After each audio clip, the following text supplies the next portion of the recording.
Big Time Sports Show is back in the building.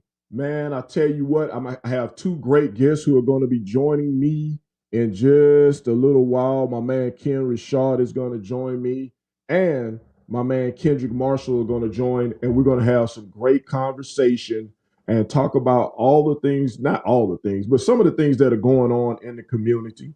We're going to talk about Grambling inking their two coordinators, their offensive and their defensive coordinator. We're going to talk about what's going on in Mississippi and the new bill that's in the state legislature in the state of Mississippi. That's going to be something that I think is important. Some things that we need to talk. Some of those things that we need to talk about. And we're also going to talk about the upcoming NFL draft. We can get that information in the combine and talk about the relevancy of the Legacy Bowl. So we're going to get that conversation in. Kenn and Kendrick should be joining me in a little while, bringing them to the stage. Kenn and Kendrick, what's going on?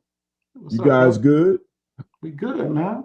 We good. Got my man Kenn Rashad, the head of this thing here, HBCU Sports, and my man Kendrick Marshall. He all that writing and all of that stuff. You know, for the people who read. Kendrick takes care of that, and he does. You know, he's multi-talented, and he does this thing with us here on Big Time Sports Show, along with their own show. Kendrick, give y'all show a plug, man. Yeah, we don't have a fancy name like the Big Time Sports Show. Oh, but we do there you have go. a show that comes on every Monday night here on this YouTube channel with myself, Jared Hoffman, and Chris Stevens, where we talk about an array of Black college sports topics. We like to have fun. So be sure to tune in every Monday night, like around 8:30-ish or so, and we get the party going.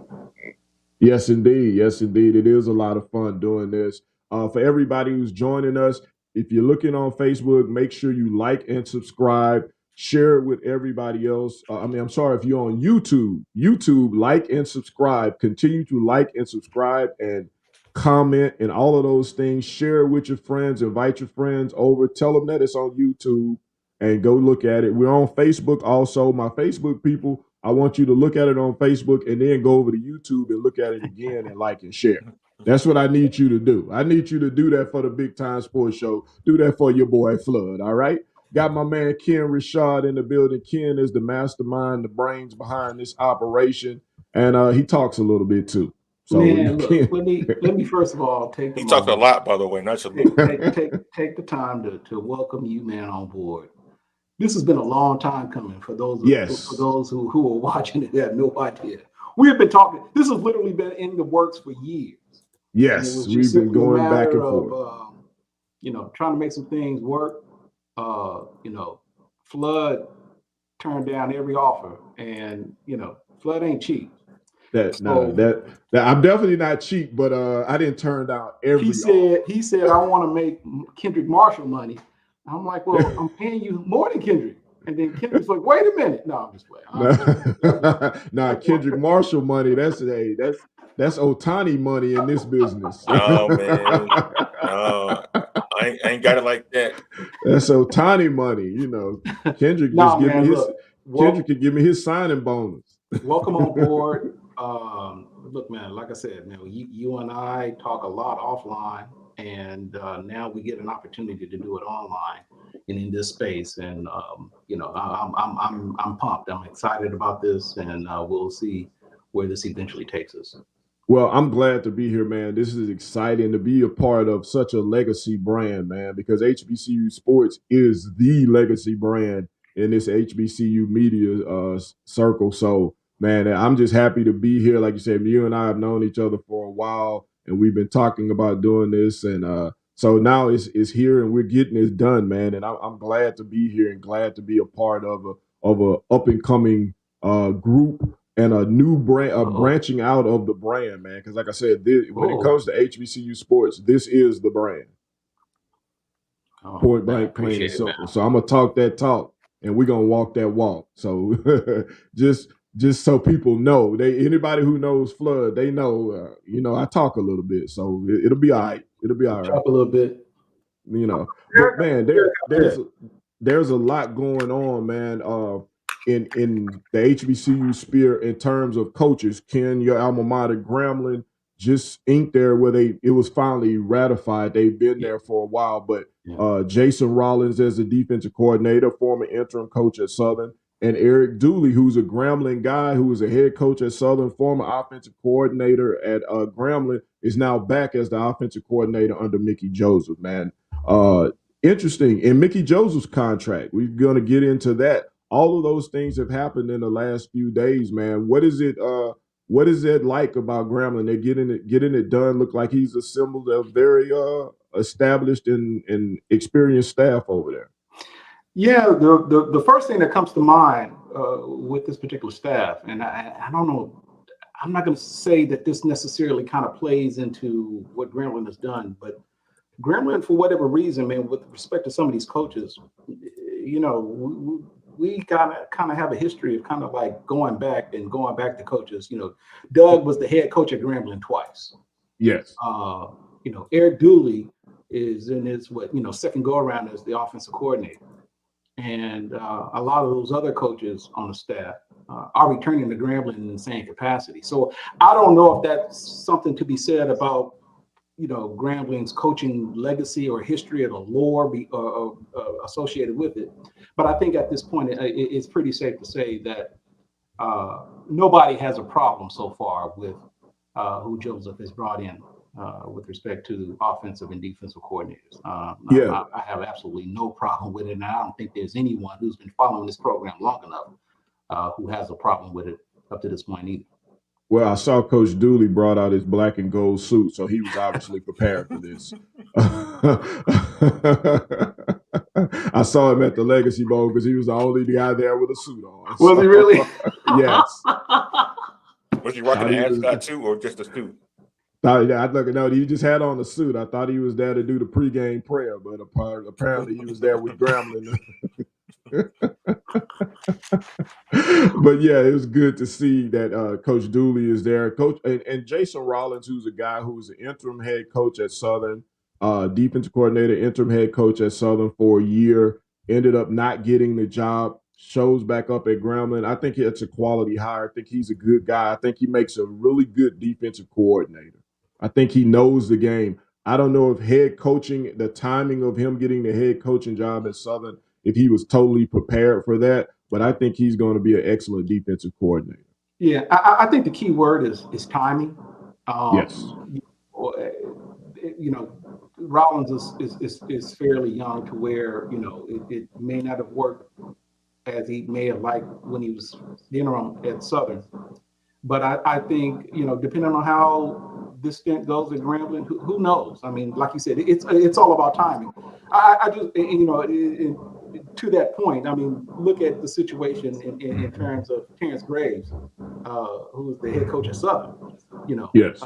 He had to wait a long time, and I know T. Graves fairly well to the point where I know he has been looking forward to the opportunity to becoming the head coach for a while. And I've even had conversations with him in the past in which he, you know, kind of thought that he was being considered for some other head coaching jobs that were out there from time, you know, at one time or another. It just didn't go his way. So with respect to what you said about timing, you know, as it relates to Jason Rollins, I think it's just simply a matter of time. And obviously, this is a results-oriented, you know, profession. And who knows? But like you said, it's just simply about timing. It is. It's definitely about timing. What's up, David? Hey, Chris, what's going on? Demetrius, Vark, what's happening? Some of the people who are joining us, commenting. Appreciate you guys tuning in, and everybody who's out there. You know, like I said, you go to YouTube, like, share, subscribe, all of that good stuff. We need the views, so run it up. If you're on Facebook, I will need you to do both. I need you to like it on Facebook, and then I need you to go back and look at it again on YouTube and like and subscribe and run up these numbers, because that's what we need, because that's what we're doing, because we do the best damn sports show on the damn YouTube. So just so y'all know that, you know. We're going to Ken. Kendrick. I have to delineate Ken and Kendrick. Kendrick, I wanted to ask you first. Are you back in the circle at Jackson State? Have they let you back in the Alumni Association at Jackson State? I mean, like I still get letters in the mail and email, so I Oh, think I'm okay. okay So for that now. means you're a donor. That doesn't necessarily mean that they. I think he's talking about our, has the street committee allowed you to come back in? I think is what he's asking. Yes, have the street committee because they had some snitching allegations on you, Kendrick. The Jackson State people, the 1400 Club has some snitching allegations against you, and I just wanted to know if they were still out there, man. Because I know you're not a snitch. No, I mean I got some allies out there somewhere, man. Like I know, like the last 2.5 years been kind of rough considering like what went on in Jackson State. Yes, but I think we're all okay. Like I still got friends at the school. I think. Okay. I think I do. All right. So now that Coach Sanders is gone, they letting you back in. Hey man, I ain't gonna touch you in and out. You've been in and out for the last 10 years, man. So it wasn't just when Coach Sanders was there. But there've been a lot of coaching changes at Jackson State, Kendrick. A lot of assistants have left to take other jobs, man. Are they getting to a point where they're getting some stability? They had a really good recruiting class, Coach T.C. Taylor, who I also saw at the Legacy Bowl. Are they kind of getting back to some stability where they're bringing in some coaches who are taking those guys' place? Yeah, I mean, I think even though they lost their offensive coordinator and defensive coordinator within like almost a week and a half of each other, it happened kind of like at the right time. It happened like after National Signing Day instead of before it, because what happened before National Signing Day, Jackson State probably wouldn't have the class that it had. But T.C. Taylor, taking over for Deion Sanders, he's done a fantastic job of recruiting. I know there was a perception that when Deion left, they will not be able to keep the ball rolling in terms of like getting recruits. But he's been able to do a really good job on recruiting trail. I know last year they had 19 transfers come into the program who were from the Division I level. This season, they similar numbers as well. Jackson State, according to I think On3 Sports, has the 7th highest ranked recruiting class after National Signing Day, only behind North Dakota State, as we know how good they are as a football program. Yeah. So T.C. Taylor is well on his way to making himself a very nice football team, and I think, based on what's going on at Florida A&M with their coaching situation and a lot of movement going on there, I think Jackson State could possibly be a favorite in the East coming up in the fall. I would agree with you on that. Now, guys, you know me. I like to we talk about sports, and there's a lot of places to talk about sports. But mentioning the state of Mississippi brings this topic up for me. There's a bill in the legislature that they're trying to pass that says that 3 universities must be dissolved from the UIL system, the Mississippi College system. And a lot of people are up in arms because a lot of people feel like they're targeting the historically Black colleges in Mississippi. First of all, do you think that that's a far-fetched idea? That it's a possibility that they would target these 3 schools in particular? It's not the first time it's come up. When Haley Barbour was governor back in 2009, a similar proposal was made to consolidate all the Black colleges in the state, Jackson State, Alcorn, and Mississippi Valley. That didn't obviously happen. And this bill, it didn't identify which schools. Was that Jacobs University? Yeah. Yeah,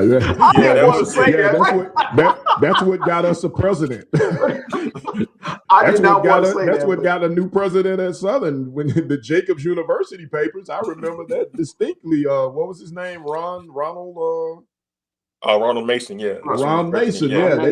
They got Ron Mason to Southern as the president. Yeah, I mean, that was a pretty much hectic situation. I'm glad it didn't work out that way.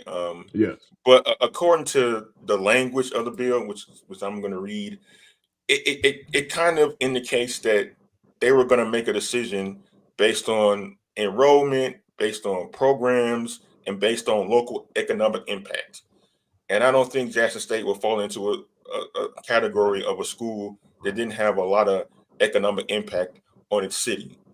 But it appears that the bill likely is going to die in the House, but before it gets voted on, because it's just a preposterous proposal to begin with. I mean, you're talking about a party that for the last 3 years has been harping on, like, we need to protect public education. We need to protect students and their ability to go to school and ability to learn. And now you have a Republican, John Polk of Hattiesburg, who's outright trying to undercut that idea. In Mississippi, especially for Black people, especially for Black universities, they seemingly always been under attack. And this is another case of that happening again. And I'm hoping and praying that this bill does not see the light of day beyond what we already know about it. What do you say about it, Ken?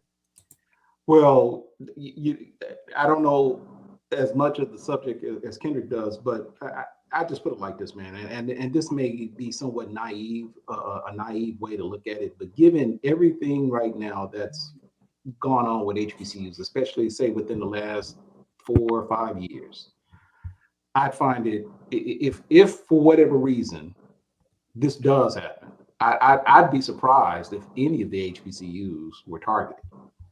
I know Jackson State, given everything that's being said right now, it's Mississippi's urban institution. And I just think that the size of it, the enrollment, I don't see that happening. Alcorn, and to be honest with you, I don't know enough about the inner workings of the IHL, but I just don't see that, like Kendrick said, this will probably end up dying, but to come up with something like this, man, given where we are right now in these times, I just find it awfully hard to believe that anything is going to come up. I would hope not, but at the end of the day, this is the red state, deep South. And that is true. And you cannot put anything. These same groups of people are literally banning classic books from the library. Yeah. They're banning books. So I cannot, with a clear heart and a clear conscience and a good mind, say that these people aren't capable of proposing that a Mississippi Valley or Alcorn be closed. Because when you talk about things like economic impact, the economic impact in those areas, they're rural areas. Exactly right. So they could. Right. Delta State is literally right up the road. Right. From Mississippi Valley. They could justify closing the Mississippi Valley. They could justify closing an Alcorn if they really wanted to, because I just don't think, and Varric is right, Alcorn is a land-grant institution, so they would have issues with Alcorn, but a Mississippi Valley, I don't think they would have an issue. I think, and I think they would sacrifice Mississippi University for Women, which now is changing its name. I think they would sacrifice one of the predominantly white colleges if they felt like they could get rid of a couple of HBCUs. I think these people think that way. I think we're in a time where you're dealing with people who feel like they're in survival mode. And I've had this conversation over the past few years, and I've had this conversation with my mom. I told my mom years ago when President Obama was elected, I said, we're about to see what America is really like, because you sent a lot of white people into survival mode, even though there was nothing going against them. But when you have been the oppressor for so long, anything that doesn't go your way seems like oppression.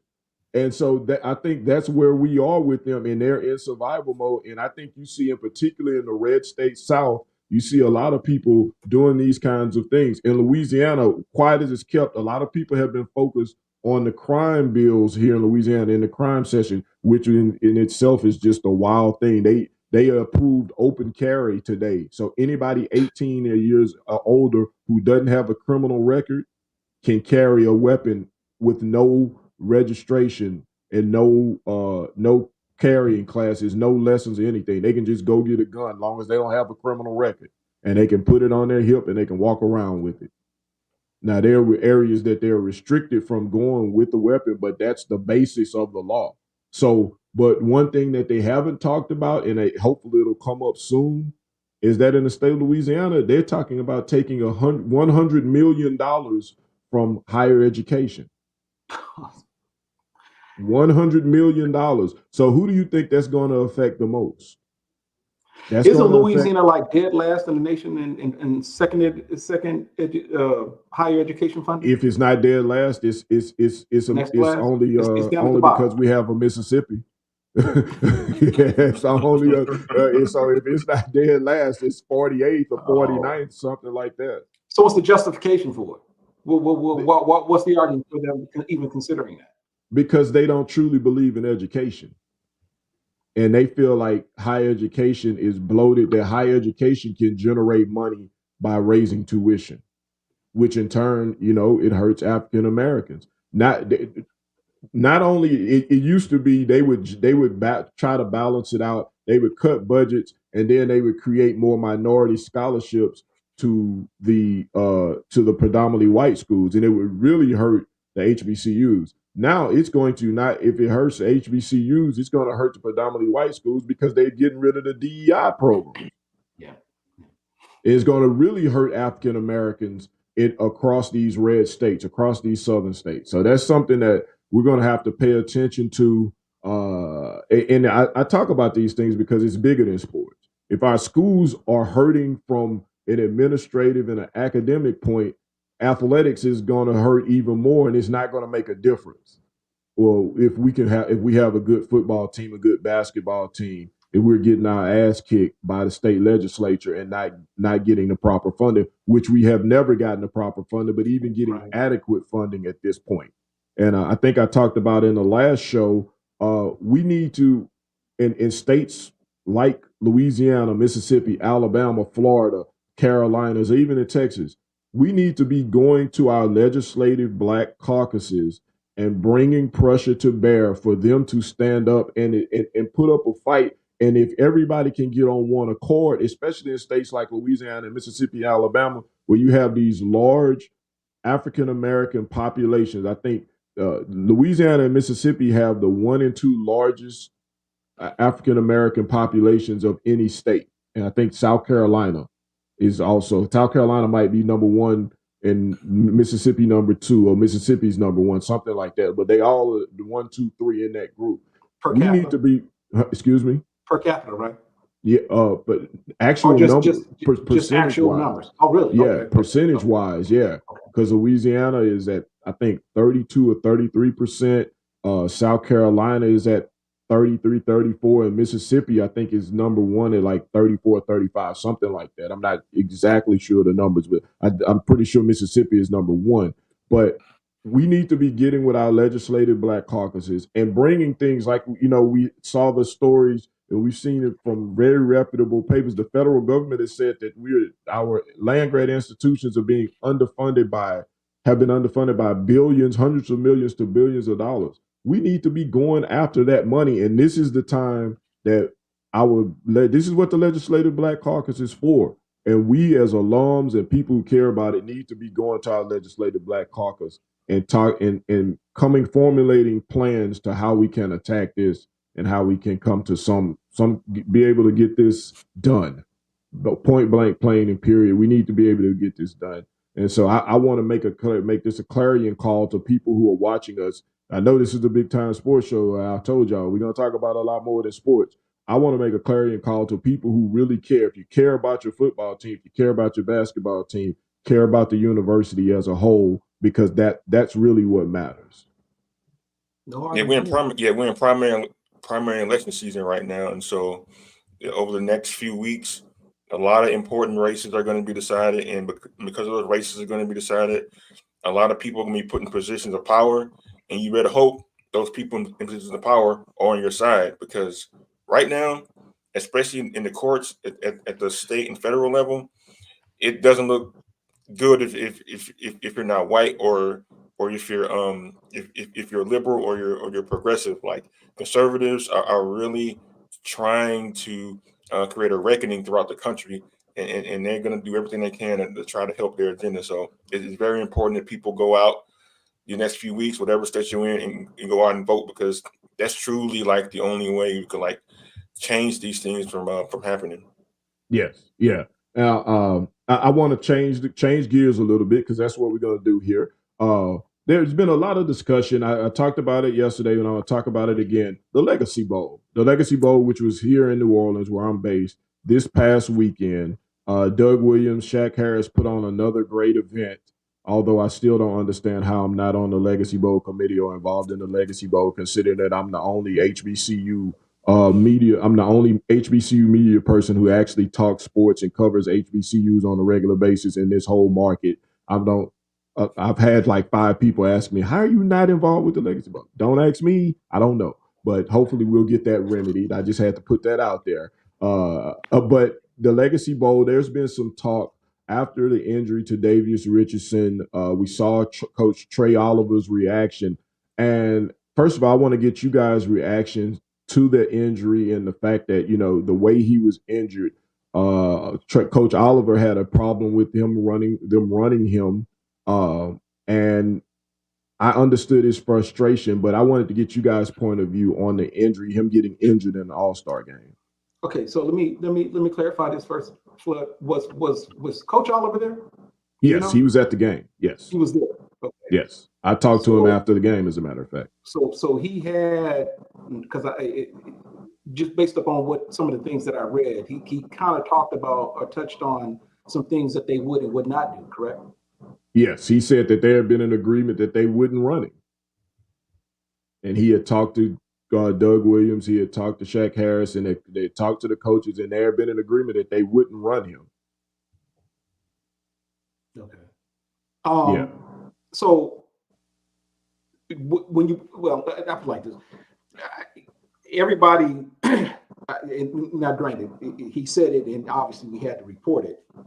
But him being the head coach, having emotional ties to Davius, obviously he was going to feel the need to defend him, given what happened to him. That was a situation in which, I still hadn't heard. Right now I'm hearing he's out for possibly 4 to 6 months, something along those lines. And we don't know what the impact might be with respect to any future football later on down the line. So that still remains to be seen. So I didn't necessarily get caught off guard or get in arms about what he said or even how he said it, considering that was that's his player. Yes. It was in the moment, and granted, he said what he said, and he said it on social media. But again, he had the time to reflect. And he apologized for it, and I'm even thinking he probably had a rapport with a lot of those coaches there. So I just think that it's probably hopefully water under the bridge right now. But I don't know how well the dumbass comment went over with them, but that remains to be seen. But I guess my point is, if he has any kind of a rapport with any of those coaches, and there's just a part of me that hopefully those coaches understand, man. I mean, he apologized for it. He said it wasn't necessary. I just think that it was one of those things said in the heat of the moment. And when you put in consideration what was on the line for Davius, man, I get it. Wasn't probably the right thing to say, but I completely understand it, and I don't necessarily hold it against him. Yeah. What do you say, Kendrick?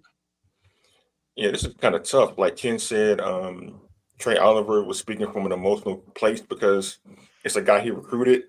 It's a guy to help him win championships. They have a really close bond. And so to see your player out there like that, who has his future ahead of him, get injured like that in the All-Star game, I'd be upset too.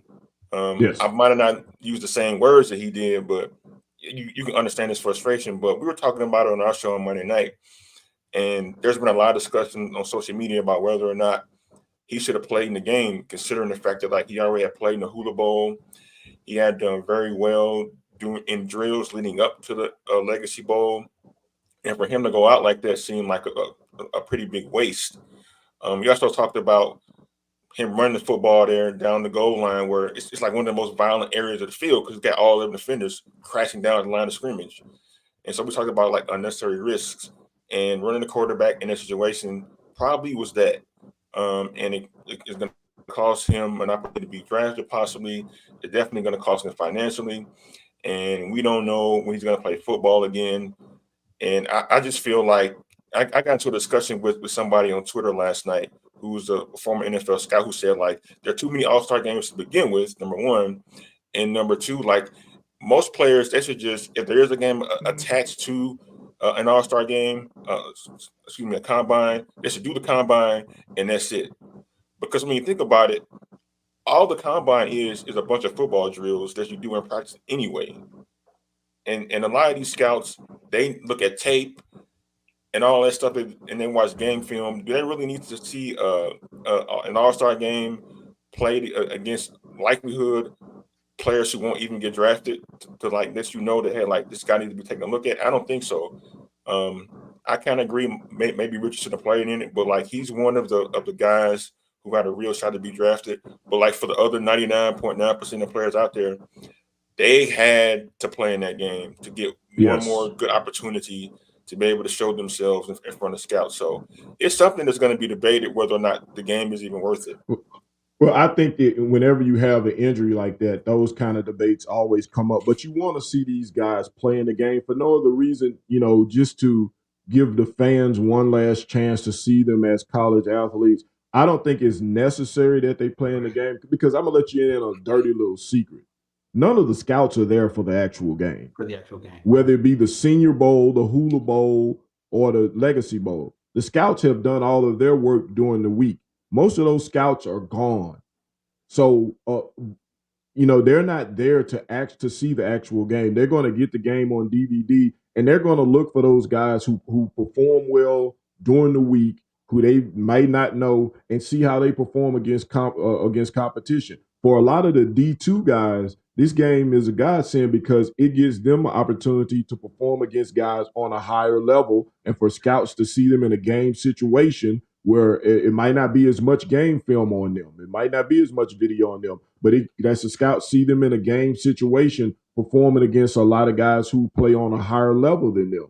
So it gets them that kind of exposure. For a guy like Davius Richards, I don't know how much it was going to do for him other than, causing injury. Now, the debate could come about in the play call. The play call was a zone read. He didn't have to run the ball, but they gave him that choice. And I felt like Coach Oliver was mad because you even put him in a situation that he was making a choice.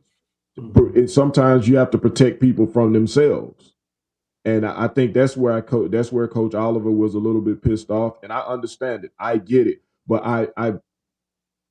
I hesitate to get into the debate of whether this game should exist and whether players should play in this game, because nobody says, well, very few people say, well, they shouldn't play in the Senior Bowl. That's not a debate that we have. And I don't want that debate to be formed, at least not from me, to be formed around the Legacy Bowl. Because I think this is important beyond just beyond the NFL, because it's also an opportunity for guys to get opportunities in the UFL, Canada, and other places who might not actually get that look. Right. So I want that to be taken into consideration, and that the Legacy Bowl is a great event. So great points. And that kind of leads me into what, since that injury happened or since that game, there's been a lot of talk about, again, the need for the actual HBCU Legacy Bowl. Yes. And there's been talk about specifically the HBCU Legacy Bowl as if to say, is it really needed? Yes. And I would just simply say this, because I've heard the chatter, I've seen the shows, I've seen the debates on social media, to where, to be honest with you, now, if there's been a whole lot of talk and speculation about whether or not the Hula Bowl and the Senior Bowl was needed, I haven't really heard anyone say, do we need those bowl games, or do we need those so-called all-star games? All of the speculation that I've heard is, do we need the HBCU Bowl and exactly, HBCU Legacy Bowl, and if it's needed? And I would just simply go back to a very, very key point that our very own Jared Hoffman made on Monday when Kendrick and him did just an excellent point, that had it not been for the HBCU Legacy Bowl, because some people just simply look at this as, well, these are just HBCU players who probably have absolute zero chance of making the league, and all they want to do is just go ahead and play one last time, and they can just go out and live the rest of the, walk into the sunset and just think back of all the great time that they've had playing college football. But Jared Hoffman made the very, distinct point that had it not been for the HBCU Legacy Bowl, there are a couple of key players out of Lane and out of Virginia State and out of another school that had it not been for that opportunity, they wouldn't have made the NFL rosters that they made. So there is something to be said about the legitimacy of the HBCU Legacy Bowl, and that had it not been for it, those individuals probably wouldn't have been able to make the NFL rosters. And their name, I can't think of who it was. One was a running back who I think had pretty much made all the cuts with the Steelers, and I think like the last preseason game was injured, and I think he was out for the rest of the year. And it remains to be seen whether he would have made it. But there were some players who have actually made 52-man rosters who, for the most part, had it not been for the HBCU Legacy Bowl, they wouldn't have made those rosters, or they wouldn't have gotten the opportunity to make that. So I just think that we need to tap the brakes on whether or not there's any validity to it, because clearly there is. And there, you know, the HBCU Bowl, HBCU Legacy Bowl can say that they've got receipts as to how effective the work has been. Now, if you want to debate whether or not the game is necessary, that's a fair argument. Yeah. But to indicate as to whether or not it's, you know, bona fide, or that if there's a benefit, there certainly is a benefit. I agree. And with that, Ken is going to get the last word. I want to thank my man Kenn Rashad and my man Kendrick Marshall for joining me, man. We're gonna have to do this again, man, because this was really enjoyable. And you know, I've been doing about 4 hours of radio, brother. So for you folks watching on YouTube right now, man, they're for you. Hit the like button. Hit the like button. That's right. For you folks watching on Facebook, go over to YouTube. We ain't asking you for a whole lot.